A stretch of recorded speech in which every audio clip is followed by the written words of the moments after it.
Rubber rolls typically ship via freight carrier and are delivered on a pallet or individually wrapped rolls. Rubber rolls are excellent flooring for use in home gyms, commercial gyms, dog kennel flooring, and more. Rolled rubber flooring is easy to clean and maintain. All you have to do is vacuum the flooring on occasion and wipe up any spills with a paper towel or damp cloth when necessary.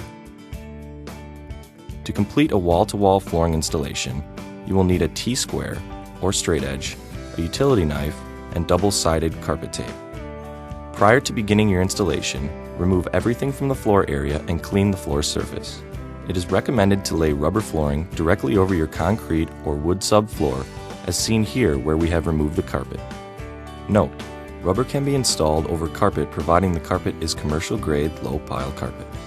It is not recommended to install rubber flooring directly over plush or fluffy carpets.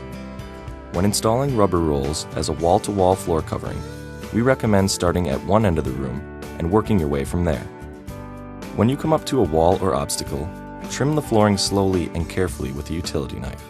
Remember, it is best to trim the rolls little by little since you can always trim more, but you can never undo a cut.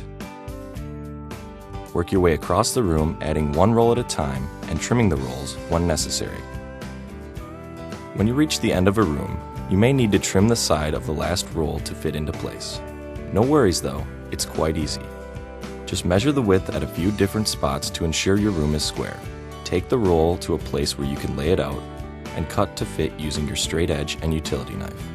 Remember to take your time and follow the old carpenter rule of measuring twice and cutting once. In wall-to-wall installations, you normally do not need any adhesive.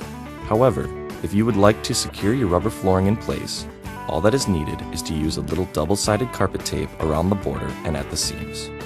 There you have it, a complete rolled rubber floor covering that is easy to install and even easier to maintain.